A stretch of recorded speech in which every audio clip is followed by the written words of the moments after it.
Hi, and thanks for joining me in my shop. Today is the 18th of July, and what I think I want to focus on now is the power supply issues with this radio, which I just skipped over to this point because I really wanted to know the radio was going to work well. And I think at this point, again, despite my best efforts, I think the radio is working really quite well. I really haven't done anything to it aside from goop up the speaker with a pile of glue. So the power supply transformers down here, there's a number of observations I've made already, so let's just go over them. The one that's really frozen me here is this white wire. This white wire which I found cut.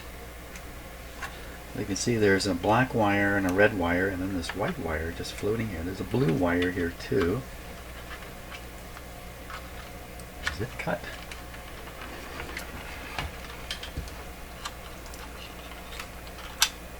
Like that. It's cut also. Cut?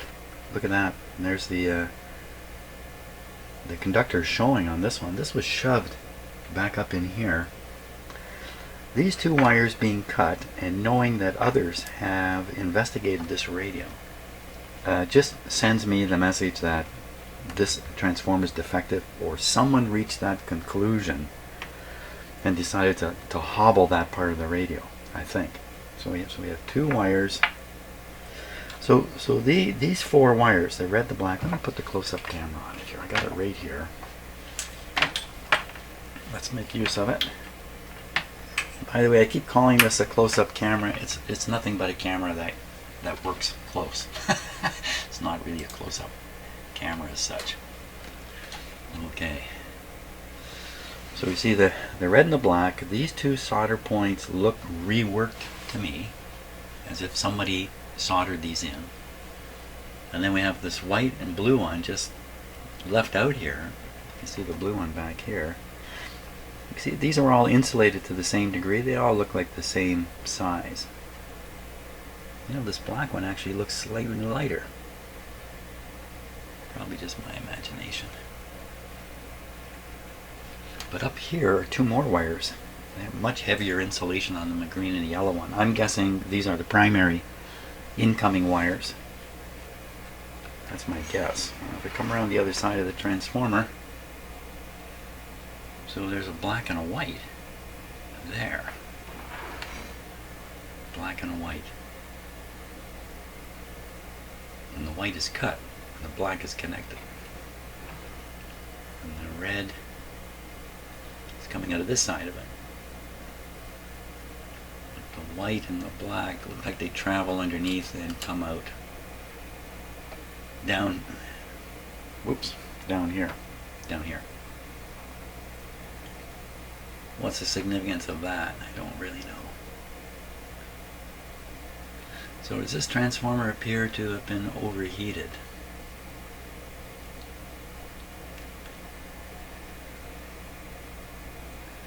So you'd expect to find things dripping out of the transformer, and they would drip downwards. This is the bottom edge here. The down is this way. So you expect them to run down the side like this. Maybe even drip. No. Imagine there'd be piles of it here. This would be some kind of wax-like material. It certainly appears to be used in this transformer. No, this doesn't look terribly overheated to me. I don't see any real evidence of overheating. Now in this radio there is evidence of overheating. If you just come down here and look at that. Now are these two things related? And I still have these posts I have not soldered back yet. So this is the area where I'm pretty sure there's a lot of voltage regulators, 3 of them installed right in here. And typically a voltage regulator is going to have some relationship to the supply coming from here. It's not going to be needed for a battery supply. I'm pretty sure you wouldn't use regulators on a battery supply. But you might use it here. And regulators can dissipate a lot of heat. That's their job, is to kind of throw away a bit of power in a sense.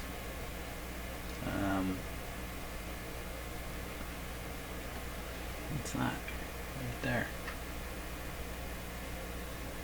It looks like a bridge between two solder runs. It looks like a factory thing though.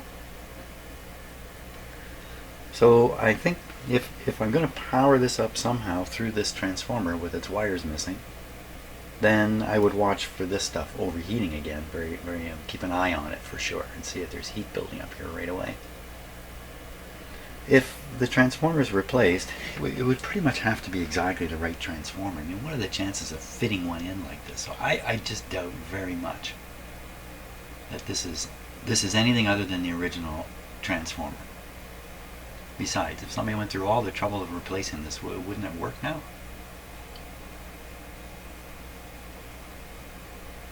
I can see a voltage regulator right in behind here. There's one right here. No heat sinks on them though. Right near the transformer, right near the on-off switch. Okay, some more weirdness. Let me flip the radio over.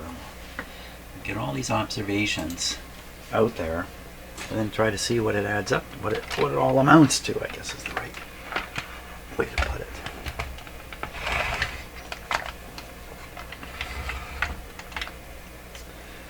So what we got going here is I have a fuse holder that's broken, and when I got the radio, the fuse had popped out and it was rolling around inside the radio. Broken fuse. We have this voltage switch. This is for 12240.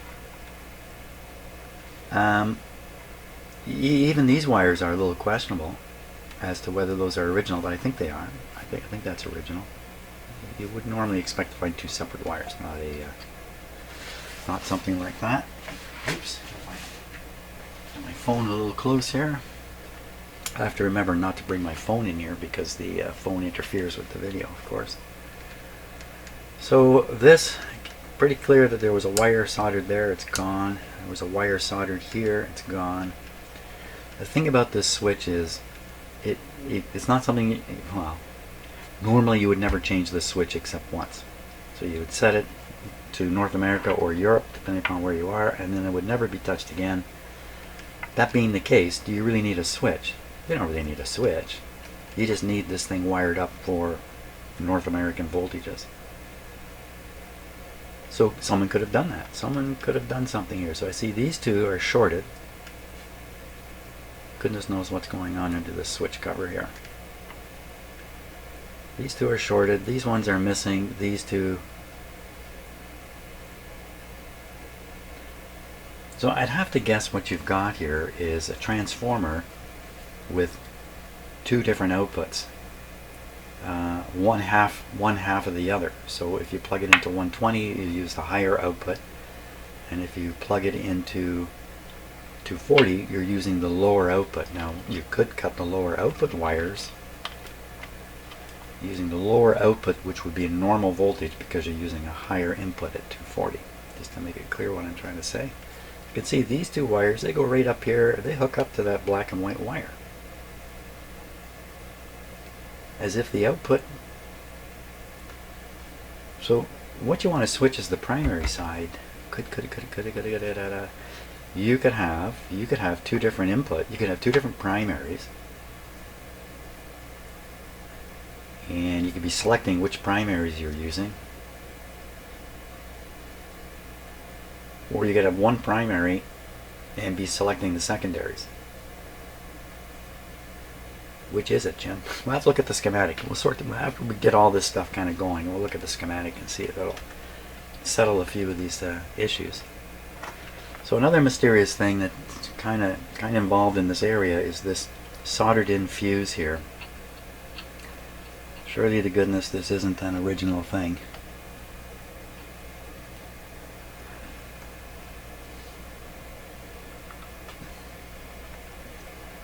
And that's really about the extent of it, I think, that I know at this point. The radio was provided to me with a cord that cannot be used under any circumstances. It just won't plug in. So how it is the real cord is gone, that's another indication that somebody had no intentions of plugging this into the wall, and in fact the cord eventually just got lost in the shuffle of things. So lots of indications that somebody worked on this radio and ended the AC input.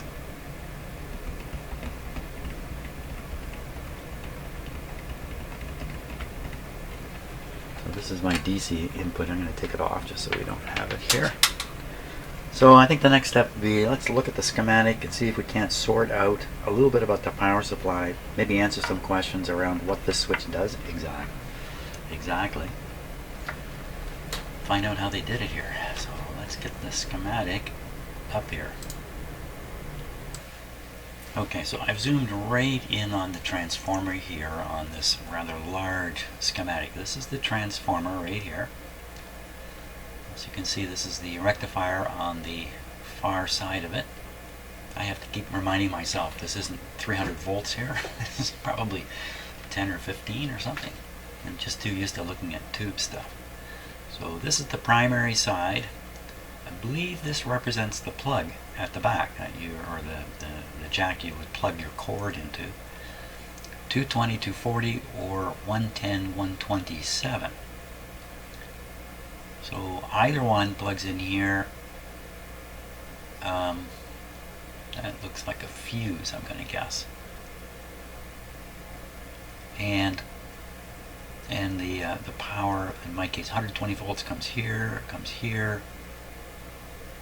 and what exactly are they doing here? So it looks to me like, I'm going to take a guess, you throw the switch one way and these two guys are in series, throw it the other way, these are in parallel. Does that really make sense? Would that make sense?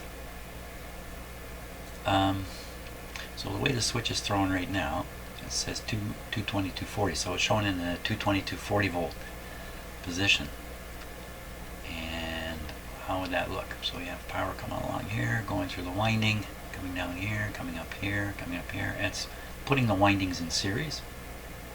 Now if we throw the switch, we have to pretend the switch is now in the other position.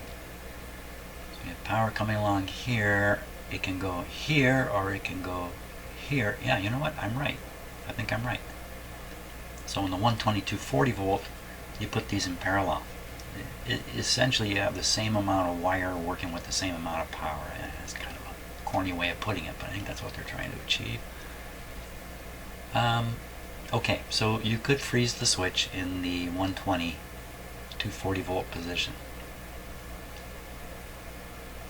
which again puts these into parallel.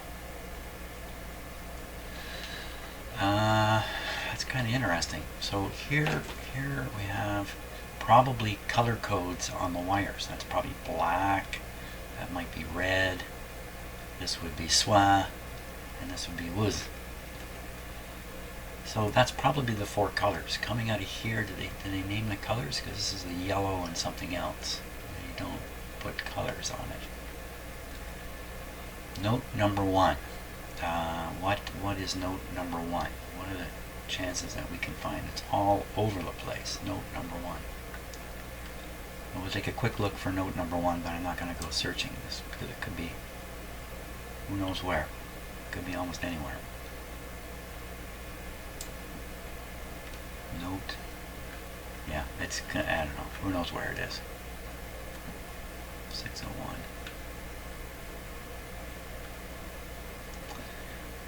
Get back to where we're going.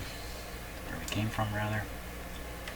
So what's that tell me? So I see the white. Let's think about this. The white and the red. I think, no, white and the, what was the other color that was cut? I gotta look here. Just give me a second. Kind of a bluish, a blue color. Blue, well that would be blue. And then black, well I don't know. Okay, so I don't know what these codes are. But I'm sure they're the color codes. So two of them are cut and two of them are connected and appear to have been soldered. The switch appears to have been disabled. So I'm going to guess, and this is definitely a guess, that somebody has wired the set such that one of these primaries is operating at 120 volts and the other one's not in the picture anymore. So that paralleling thing they've done away with. That would potentially result in the operating winding running hotter than intended, but is it so hot it's going to burn up? Doubt it very much. Okay, so we can assume somebody knew what they were doing and they did it. So we should be able to operate this, especially with some protection on 120 volts. This is the fuse that probably flew out from the fuse holder. So here's another, what I assume is a fuse, S12. There's more. There's three of them, two more in holders, and one soldered in. Like I'm going to spot the soldered in one. Good luck spotting these fuses. Two. Well, so you put a fuse here. Where else would you put a fuse? Let's look at this. This is the alternate DC input.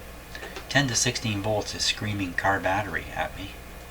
So you use a car battery on this. You hook up your battery backwards, that diode saves you. Here's another fuse. So you put a fuse on this line.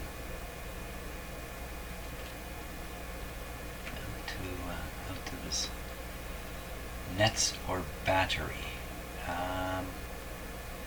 Now, why would somebody, if the fuse is soldered in, why would they solder it in? Jeepers, is it actually now this fuse? So the fuse holder busted and they soldered a fuse in. So soldering a fuse is tricky business because when you heat the end of the fuse up, you can kind of melt the link, kind of blow the fuse with your soldering iron. They managed to do it. So I can see 1, 2, 3 fuses right away on the diagram, and in the radio there are 1, 2, 3 fuse holders and a third fuse out there. Now I did find the fuse rolling around inside the bottom of the radio, so it was back in the holder. And how and why would they possibly stick a fuse, solder in a fuse? Oh, why wouldn't they kind of solder it in where the fuse holder is? Could just be, you know, the easiest place to stick the alternate fuse in and forsake the holder. Why would they leave the fuse rolling around in the bottom of the radio? They probably didn't. The fuse was probably in the holder, and just in handling the radio, eventually the fuse fell out because of the cracked holder. So what that soldered in fuse is, I got no idea at this point. Can we attempt to operate this radio now? So what could go wrong? So, you know, short circuits in here because somebody did something dumb, including me, but I can protect myself with my dim bulb stuff. So I can apply power. A defective transformer, completely defective, somehow. It's very unlikely, you know, but could have a short in it. Once again, if it did, or a wiring error or something like that, if it did or does, dim bulb gonna save me. So we can certainly plug it in and see what happens. How can we tell if the fuse in the fuse holder is needed? Well, one way is power this up and the radio doesn't work, then somehow get a fuse into that position and see if it works. How do we even know that soldered in fuse or any of the other 2 fuses that are in there are good? They're all involved with the non-supply method I'm using now, because I'm feeding the power in through the battery holder. That's none of these. So any one of these fuses could all be blown and the radio would still be working on my bench. Why would they blow? Shorted transformer, problems in here. Shorted capacitor here, not even likely at this point because of that resistor there. There's a voltage there. What's that say? That says 27? 27.5? Huh? What? What about over here? Does it give the voltage on the output? You can always measure that. Well, it's here. So wait a minute. Coming out of here, this is suggesting it's it looks like 27.5 volts. That's not surprising in itself until you look at this. It ain't no 27 here. Maybe the voltage is written further in again. Let's take a look and see. Anybody revealing anything? 9 volts. 21.3. Is that what that really means? Or is that 21,3? That could be 21,3. Sometimes a comma in other countries, the comma is the decimal point. So I don't know what I'm looking at. There's another one. It looks like 3,5. That's the value of a resistor.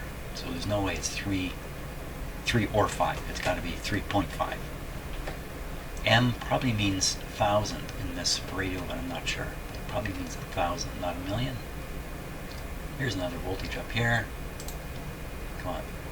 9 volts, 8.8 volts. So 9 volts sounds like it's coming right from the batteries.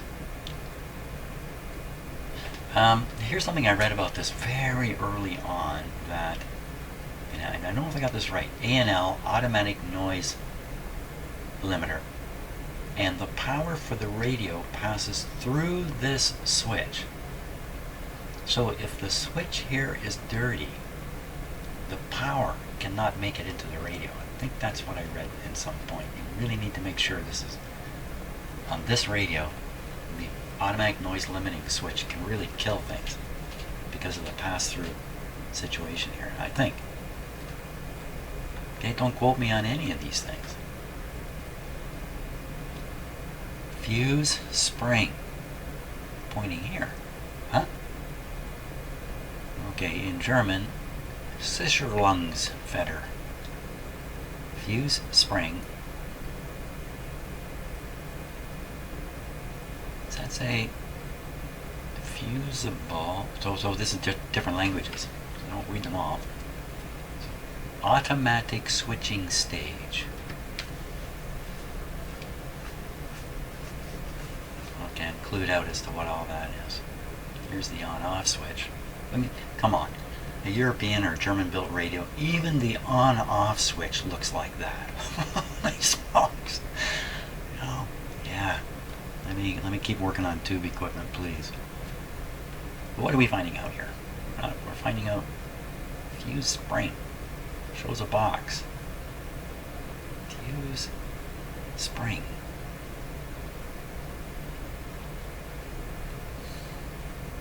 And where is it? It's in the transistor circuit here, in the collector or emitter, whatever that is. Stabilizer. So probably all this circuitry is designed to produce very steady and precise power voltages with some power behind it to drive the radio. That's probably what all this circuitry is doing. What are these things? I don't know.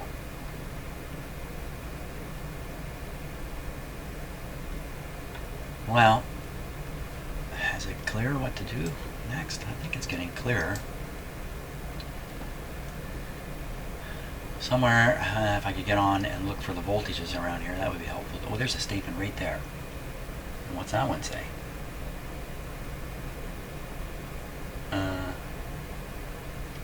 27.1 or 17? I can't read the number. A lot of 17s sitting here. What's the 17?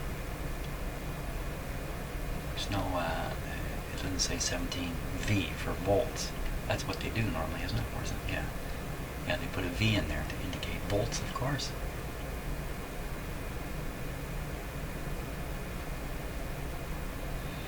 Well, I'm not 100% sure of anything, but that's okay. Can't wait to be 100% sure of stuff. we will attempt to apply voltage through the terminal. If the fuse is open, we'll get absolutely nowhere. Then we can fiddle with the fuse holder and this fuse.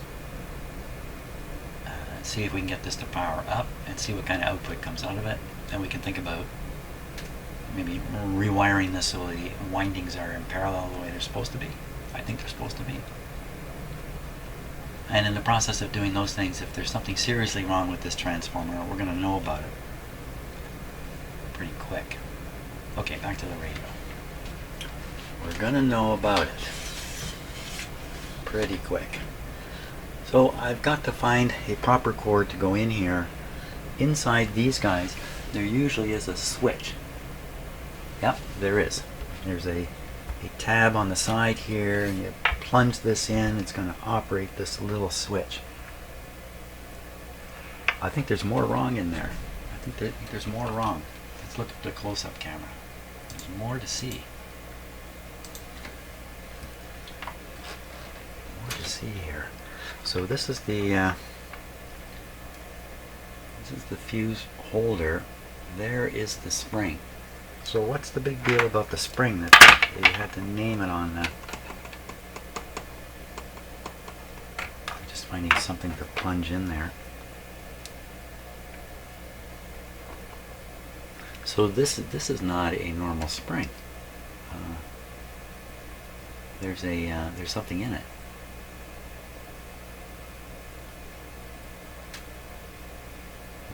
What is the purpose of this spring? And look at how this is done here. So these are the contacts into the fuse holder. Let me get the fuse holder out here.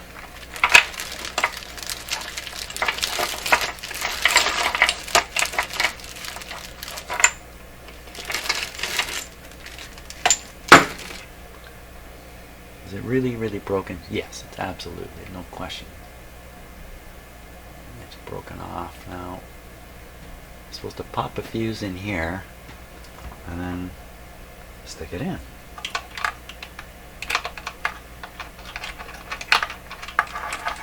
Yeah, get rid of all this stuff here. Okay, stick it in. So look inside what is it doing? So it's traveling right up where the spring is. It's got a it's meant to be turned and locked. Look at how worked it is. It's been worked a lot. How do you turn it? It would have to. Now that's a little odd, isn't it?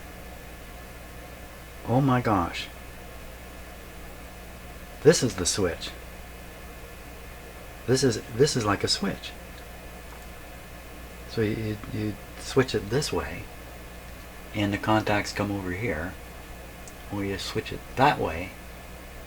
So you put it in like this.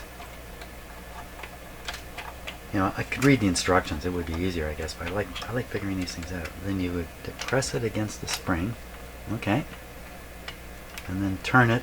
And as you turn it, it'll make contact. Why a left and a right? Why contact in both directions? Maybe they're the same thing. Hey, just, your choice. Turn it left or right. You can't go wrong. We'd have to get under the board to really see that. Or maybe a little ohmmeter test. But I'm going to go with that story right now. There's no turn it this way or turn it that way.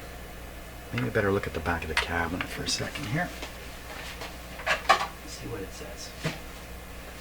Okay, here's the cabinet here. So, which is which? So this is the well, there we are. It's 12240 little arrows pointing at it. So that's this thing sticking out. Right next to it, recessed back, is this T315 milliamps. 315 milliamps. Oh, not 300 milliamps.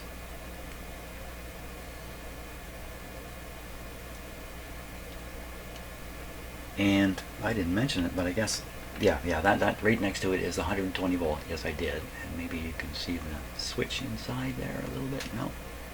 And then this one is for your car battery type supply.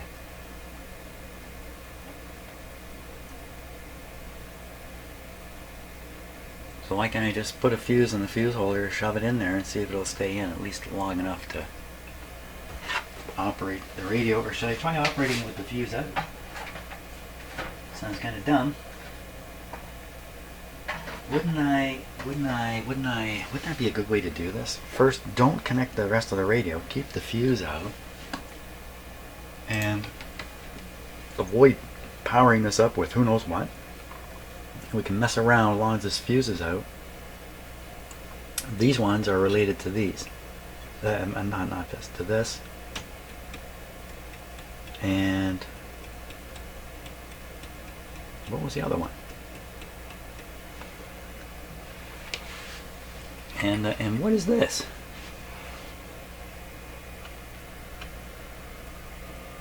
What is that? Once again,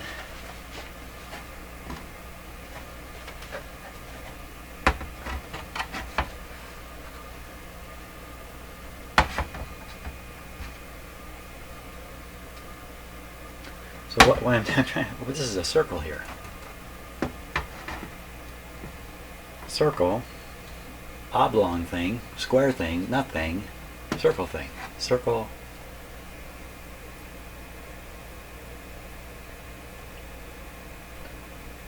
Okay, oblong thing, square thing, nothing. And then where my finger is? What's that say? Speaker 4 ohms, but it's circular. But it has a square sort of fitting here. Put it right on there, Tim. Let's see what we got. Okay, so I'm looking through the holes here. Something more is missing, I think.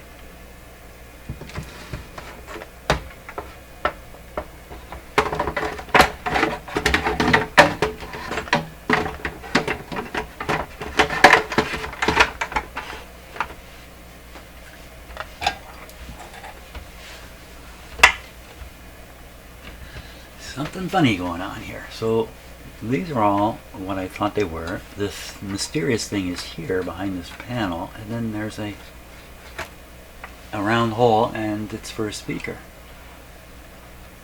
4 ohm speaker. So what's happening here?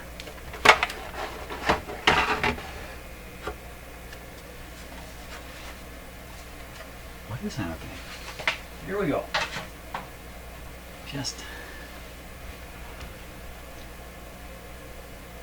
Something has been removed here. So right here's a little note that says 1200 milliamps sitting right there.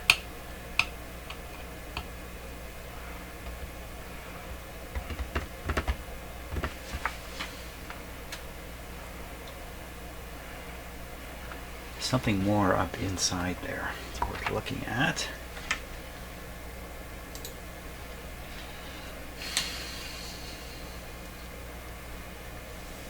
See some weird stuff in there. I don't know if you can make it out. Let me try and hook it. Pull on the weird stuff.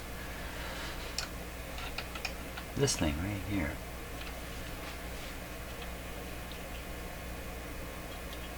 And then there's another one right over here.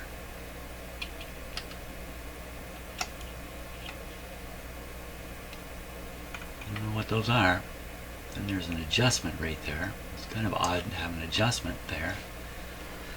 And you can see the these are. I think I might see something here that's worth looking at. So there are the what I imagine are voltage regulators. They may not be. So So I'm looking to see if any of them have melted. There's another one way back there.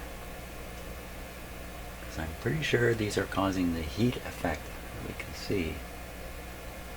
What's that little thing on one leg of that? What is that? There's another one on this one. So one of the three leads coming down from what I think is a voltage regulator.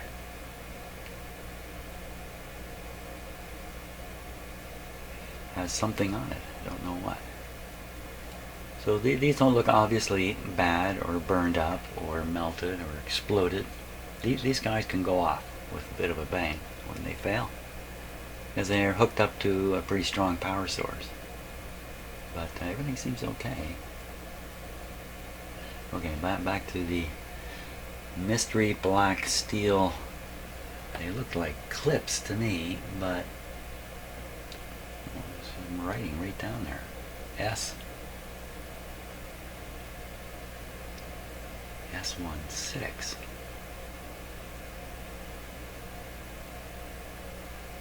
117 degrees C.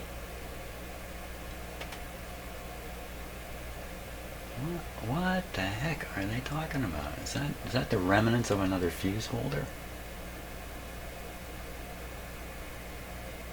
I have no idea what those are. Never seen anything quite like that in a radio. And then here we have the soldered in fuse. This cannot be the way they did it in the factory. They would never allow this as a factory thing. Wait a minute. It says S14 there. Don't tell me it's... No, SI4. And what did they call the fuses over here? They call them SI3. And I bet you that's SI2. And I'll bet you this one is SI1, but we probably can't find a label for it. So we've got SI1, 2, 3, 4. Why would it be like this?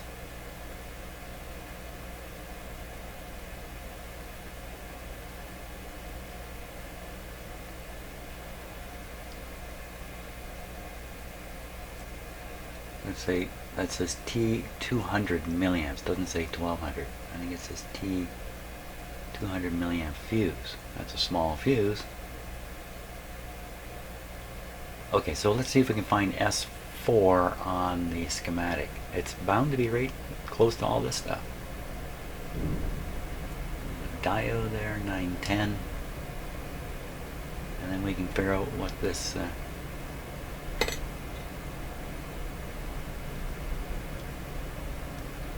SI, silicon.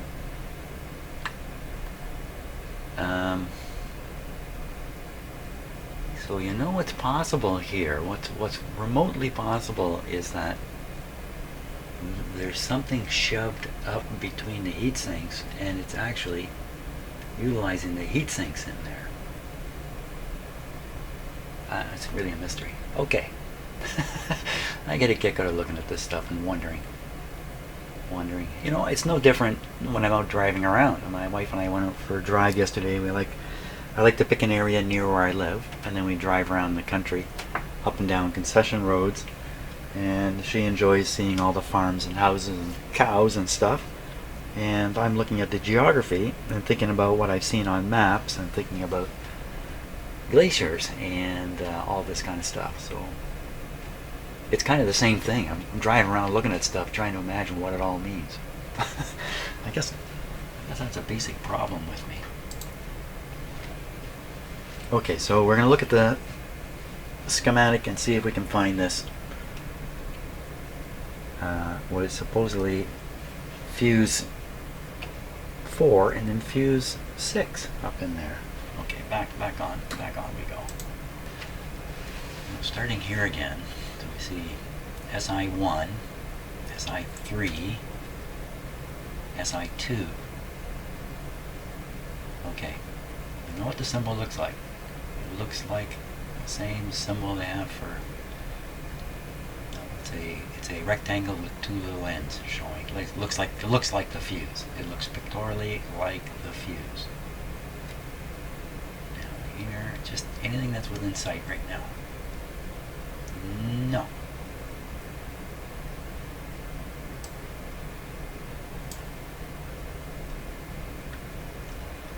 Is it a jumper of some sort there? There's another one here. What's this say?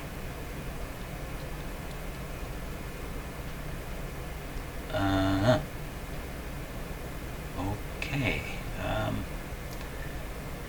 UN220 switched off. Terminate with 1000 microfarad parallel. What's all this written in here for?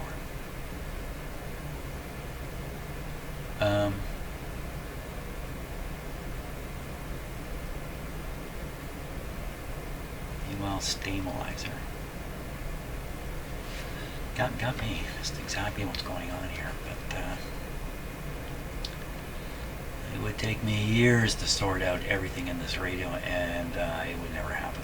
So I'm going to have to go with kind of a foggy understanding of stuff. Here's a fuse. Here it is. 4.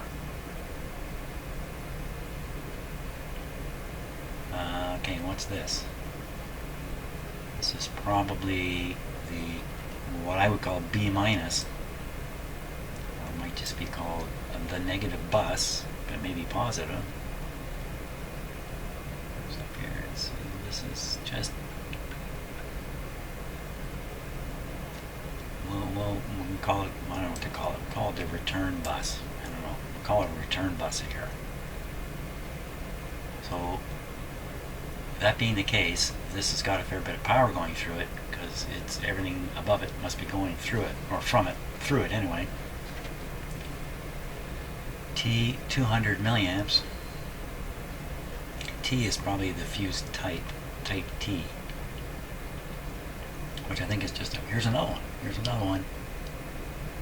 T5, T4, T5, and then there's T6, which I could see. They really put a lot of fuses in here.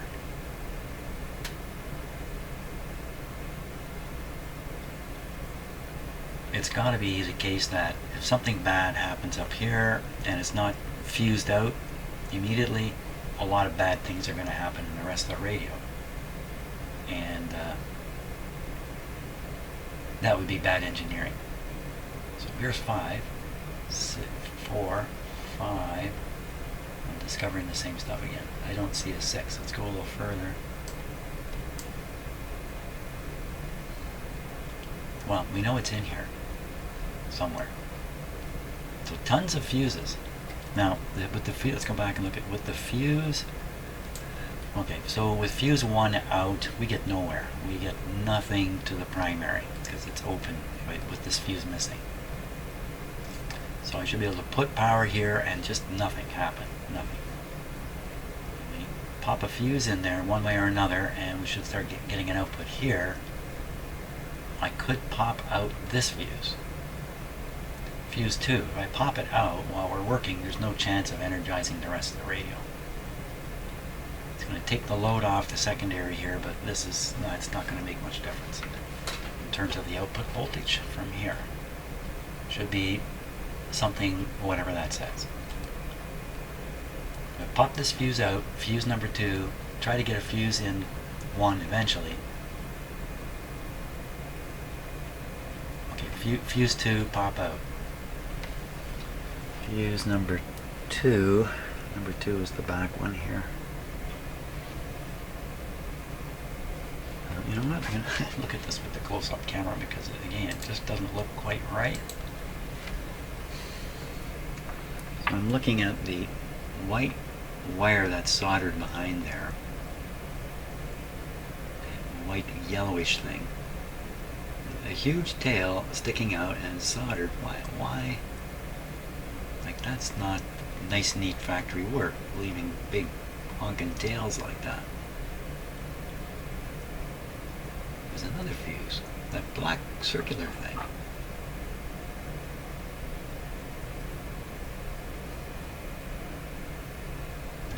What's that one before? That's 5. T 5, and what's it say on it? It says 500 milliamps, and that says 500 milliamps. There are fuses everywhere. Okay, we'll pop out. T2 looks burned. T2 looks popped. Okay, let's pop it out.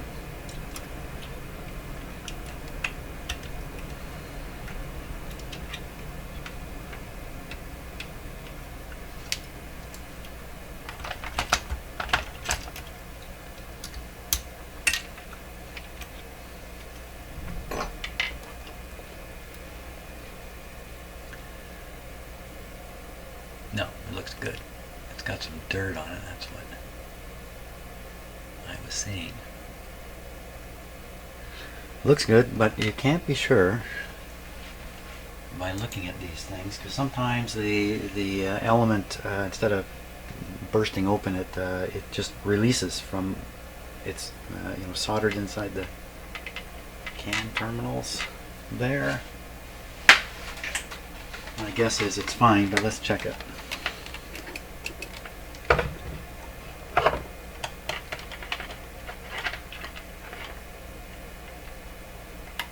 And yeah, there's nothing wrong with this fuse. Okay, don't want to lose it. Put it there where I won't lose it. I'll just forget where I put it. Okay. Now, so with that fuse out, no power is going to go into the radio. It's all contained here on either side of the transformer. We take this, and the fuse, what did I do with the fuse that came out of here? It fell out.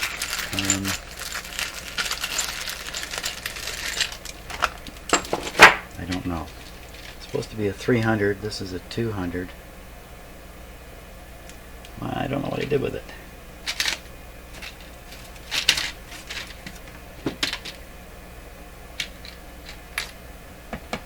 So we're going to want to put the right size fuse in there. 300. Yeah. Let's see.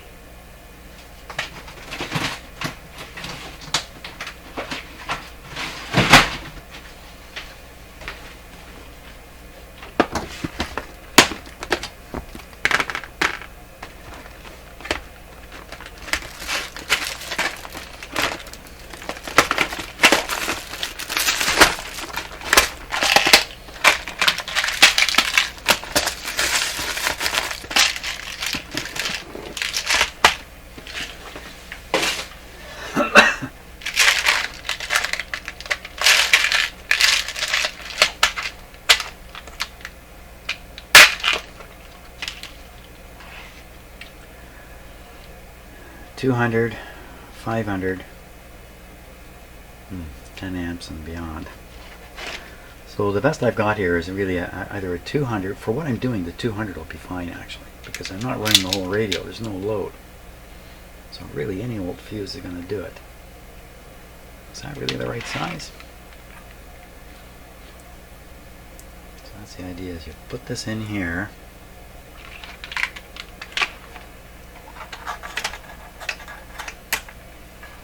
Stick it in, and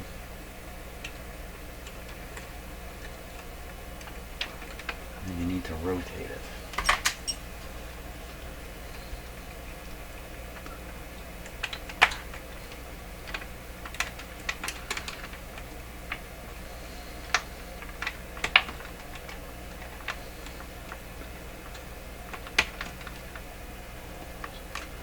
It's actually in there.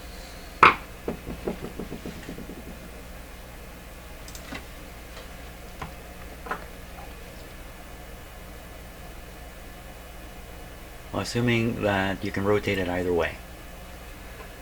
This didn't really get in here right, did it?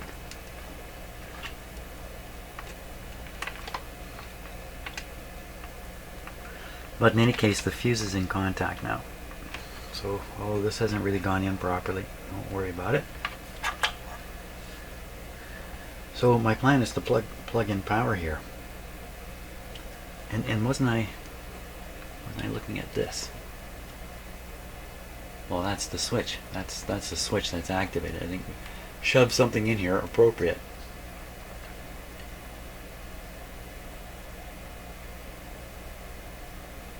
That's a strange looking thing, isn't it? That is a weird looking piece. What is going on with that metal?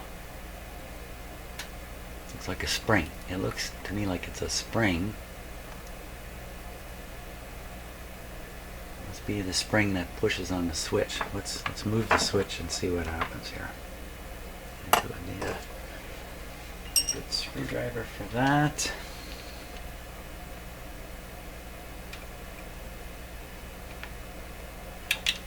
Oh my gosh, you can see the whole mechanism move. And I think that all that is a spring back there that I'm pushing against. And it would sound like there's some kind of switch going on in there. Let's look. Oh yes, okay, so that's real interesting. So the bent metal, the position it's in right now, the upper part of the bent metal is held by this, or pushed by this lever, and as long as the alignment is the way it is, the lower part of that spring clip will push to the left. But if you push this far enough that you get it on the other side, the spring will shove it over like that. So down below is the actual switch.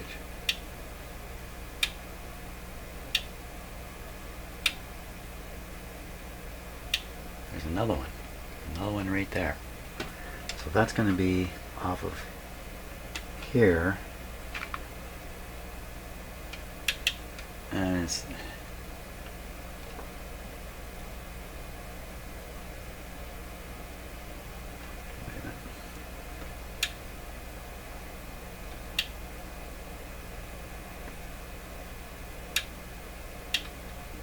well, it's the same one, and it's moving the same carriage.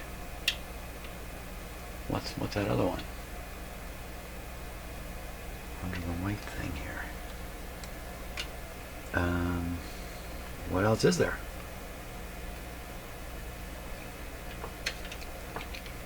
Okay, don't know what's going on under there, but it sure looks like it should be the same sort of thing again. You know, you could almost think that this white cover's missing from this side, but I don't think that's necessarily the case.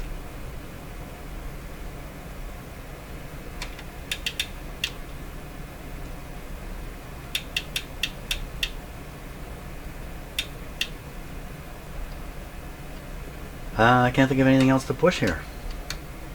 So, you got me as to what's going on under there. Okay, back here. So, fuses have remained in contact.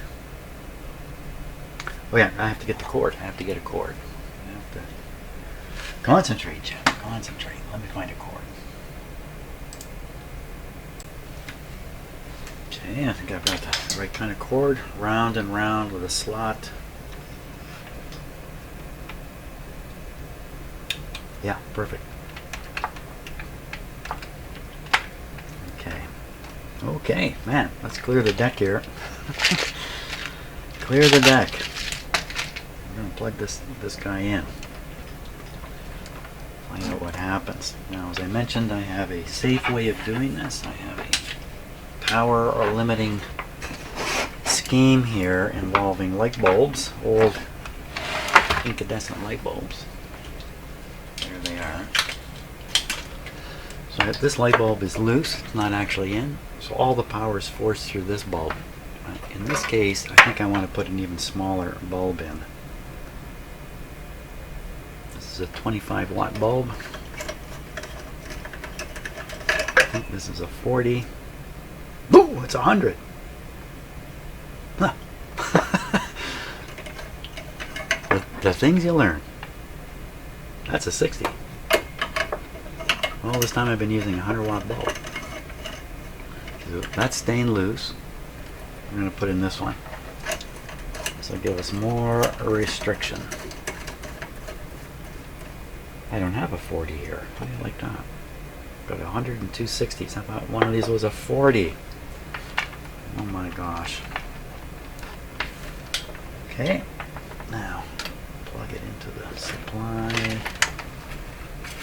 Incidentally, this power cord I'm plugging it into here is coming from a isolation transformer under my bench. This isn't going straight. It's not going straight to the Pickering nuclear power plant or the Bruce nuclear power plant, which is actually closer, or the Darlington nuclear power station. I shouldn't say plant, I should say station. Those are the 3 nuclear stations here in Ontario. Supplies about 50% of the electricity to 14 million people. So these plants run at 100% of what they're capable of, 24 hours a day. And then we also have a lot of hydropower, and that's available day and night. And then we augment it at peak times with just a little bit of gas burning, I think. Who knows what goes on every day, but mostly, you know, all those sources, nuclear and hydro, no carbon emission. So that's the thing about Ontario, is we have an almost carbon-free power system. Why we aren't driving electric cars left and right, I don't know. That really should have come along with the territory here. Okay, so nothing more has come to mind while I babble on. I think it's time to put some power to this. We should watch the back, but we want to watch the front. I want to watch the front to see. Well, no, the front can't come on. The radio can't come on. The fuse is out, Jim. So we're just putting this on and finding out what the heck happens.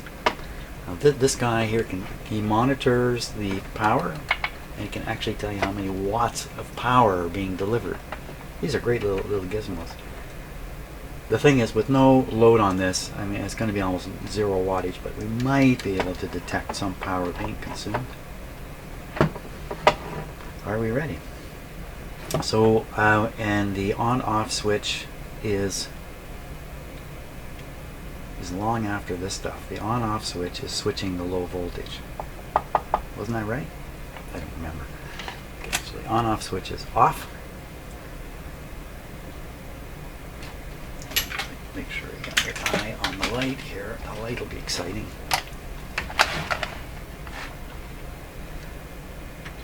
Okay, I'm going to throw the switch.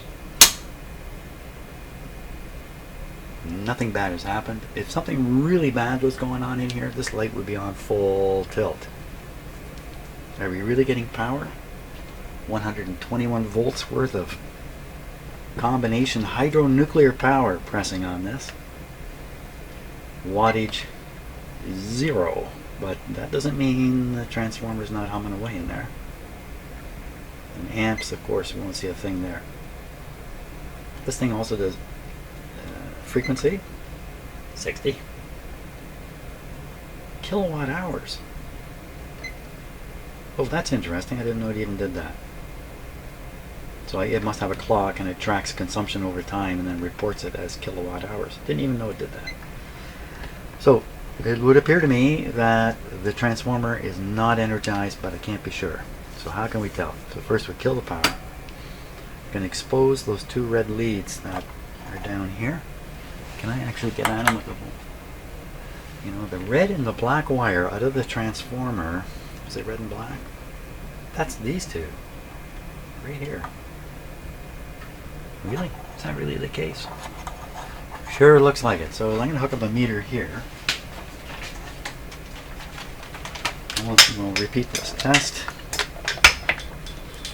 Just work our way one step at a time through here. I'm really suspicious that there's a reason why everything is the way it is in this radio. Okay, so we're going to guess the output. Oh, let's just put it up to, oh, let's go on AC. That'd even be better.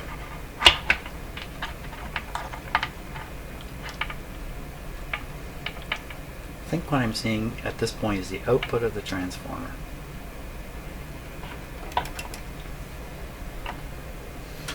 Plug is in and power on.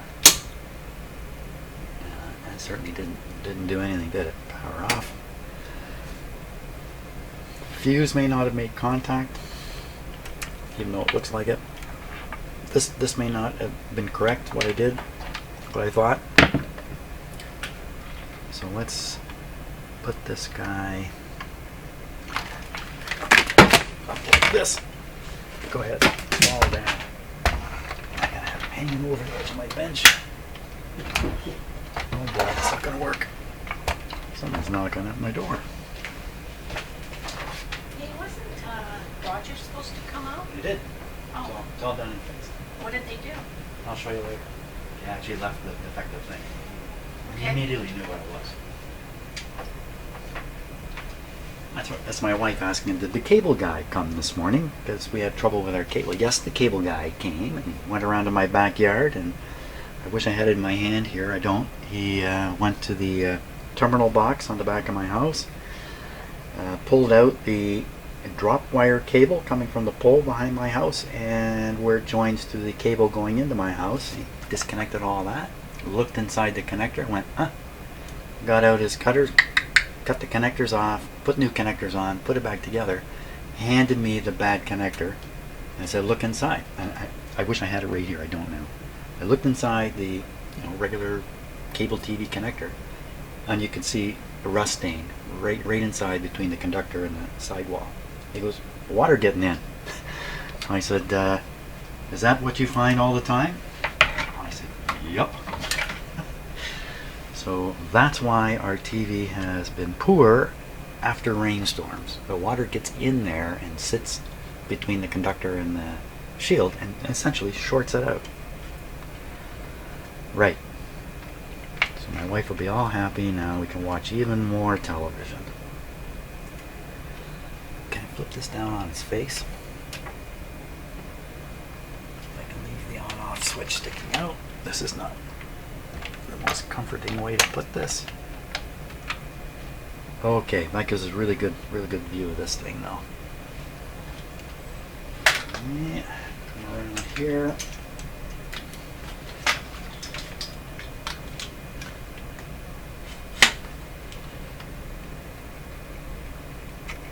What's on? What's here? What is here? Okay, and my meter is right over here. Can I get the leads there? Maybe I can even clip it right on.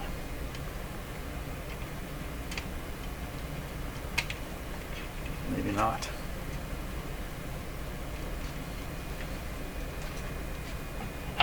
Okay, with the risk of dropping my meter on the floor. And we're looking for low voltage here, I would expect. Low voltage, not high voltage. Just trying to make sure I know what my exposures are. Okay, we're gonna... So the radio is switched off. Maybe I should have switched it on before and seen what happened. Here we go. Okay, power. Can you see that? 121 again. Is there anything on this output? So, one of the things I'm suspicious of is the transformer is in fact shot. I don't see anything coming out. Oh, did you see that? Did anybody see that? So I briefly shorted something and the light came on.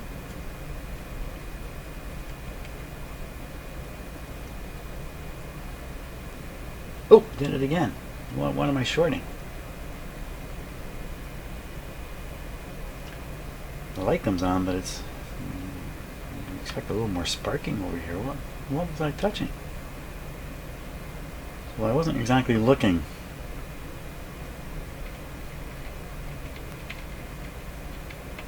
I mean, I could have just shorted these together without noticing. Come on, light. I don't know what I did.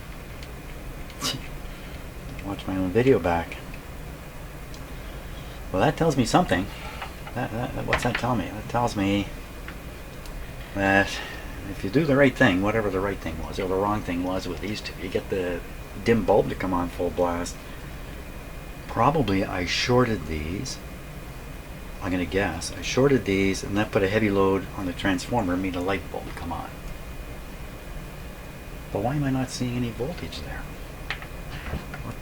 What's going on here? Let me try my other, just because it's just a little bit. Let me just try different leads in my voltmeter. That would be in the category of a long shot.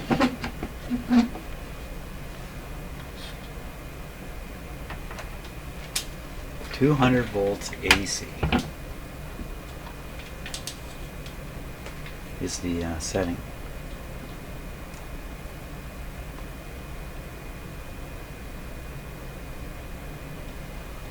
How can you possibly read 0 between these and then shorting it does something? What did I do over here?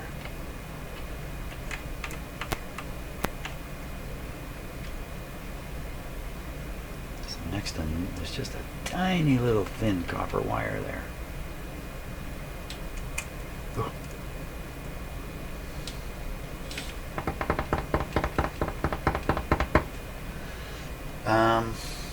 When I plugged that cord in, did it throw the switch? Power off. Did it throw the switch?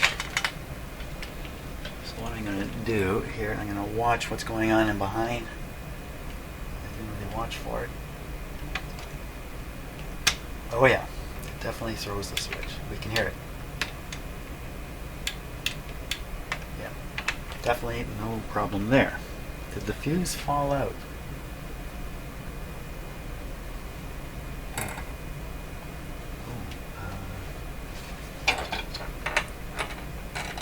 No, fuse still sitting there. Well, the fuse is in the AC power line, and I saw the dim light come on at one point, so that indicates the primary circuit is intact. Why nothing coming out here? Why is that? So let's try these other wires if I can. Pull this out of here.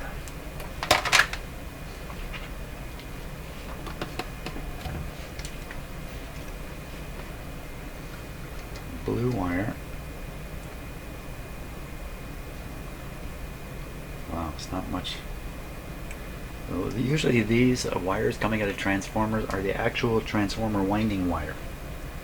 There's no joint. And the other lead here, voltmeter. Power's off. Let's put it back on. Okay, ready? Power's on. 122 volts now. Somebody's cranked up one of the nuclear plants. What do we see on there?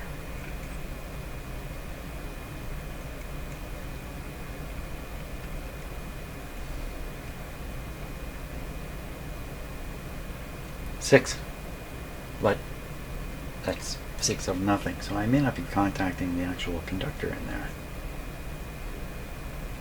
Looks like it's right there.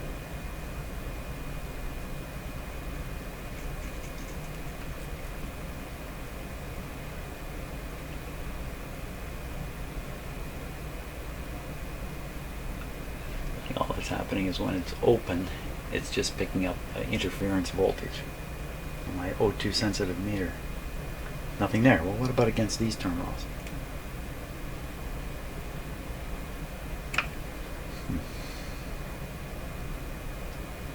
Three, I don't know what it means. I don't know if it means anything.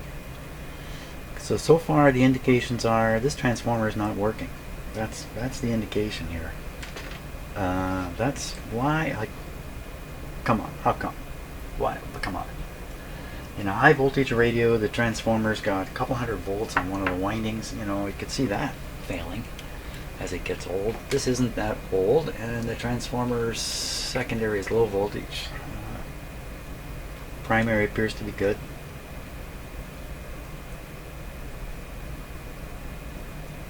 I don't know. I don't know what to think.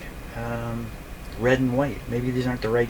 Maybe I didn't get the right pairing of wires. Maybe because when I look on the schematic, you know, WS and SW, what the heck is that? Okay, a little bit of wire there. Let's try it again. From the blue wire on the AC scale, I'm going to put it on 20 for some stupid reason. That looked a little more certain. Let me go back to 200. Ooh, 30, 26. Now that's good.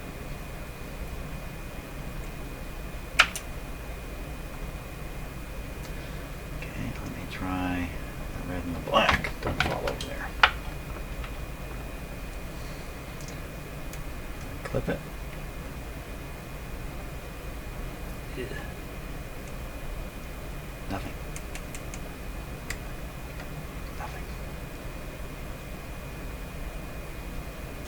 So what has happened here is one of the windings has no output, but the other secondary winding is there and available.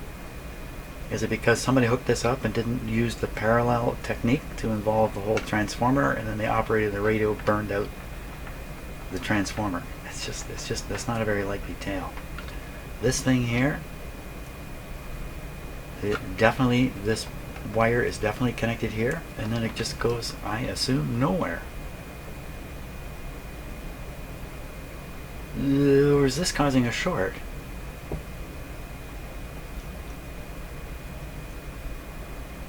Who needs this? What is this for? What is this for? Right, this is the switch on the primary, and we don't need that flexibility. I'm cutting it off. Cutting it off. It's hanging out the radio anyway. When I got the radio, this was hanging out. We're going to cut it off. I'm going to cut it off right here. Could have tested it before you cut it off, Jim. You're cutting the other wires. Cut it off here. So chances are this isn't going to be a short. But let's check it. Let us check it. Because you never know. Oh, that's voltage. Gotta check anything. Are you shorted? No. Any other contacts? It wouldn't really matter. Is my meter working? Yeah.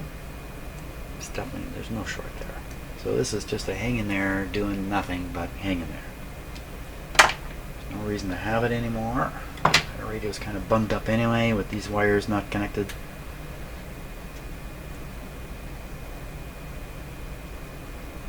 So have I done all the combinations here? This radio's still on, isn't it, Jim? Don't forget. I haven't done all the combinations yet. Let's do all the combinations. Or did I not with the ohm meter?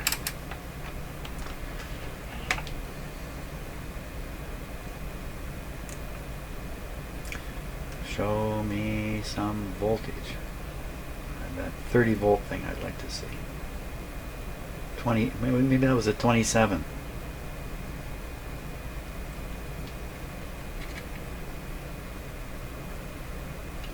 That counts. Black one. I don't think that counts. I don't think that counts either as anything. But if we do the white and blue, what do we get? Hey, we're getting nothing.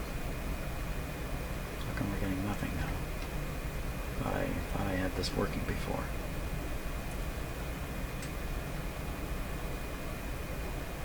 I saw 30 volts there. I can see 30 on this scale.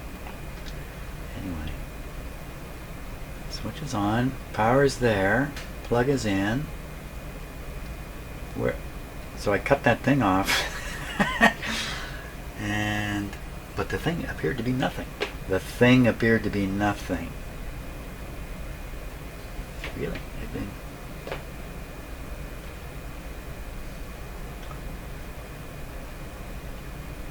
Check it again.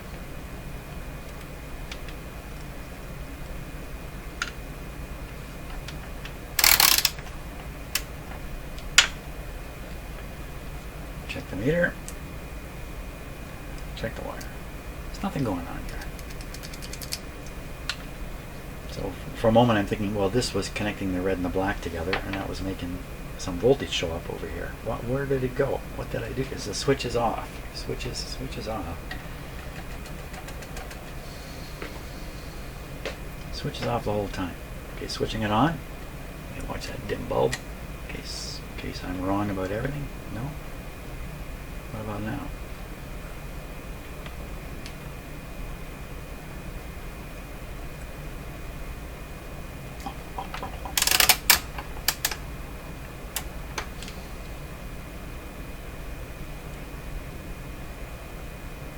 Oh, there it is.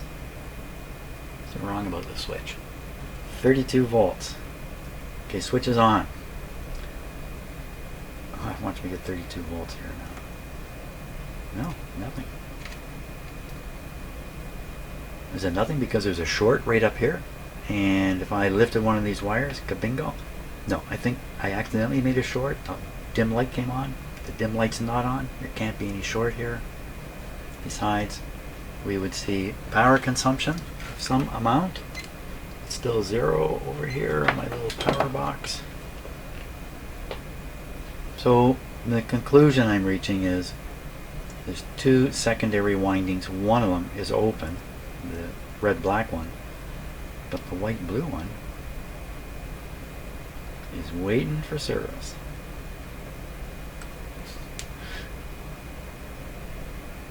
It's very good to repeat tests, you know, repeatability.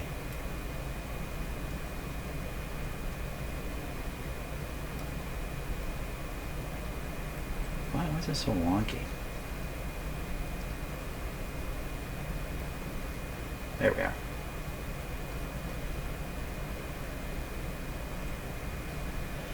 So, you know, one possibility is disconnect these 2 wires, connect these 2. Maybe we're in business at that point.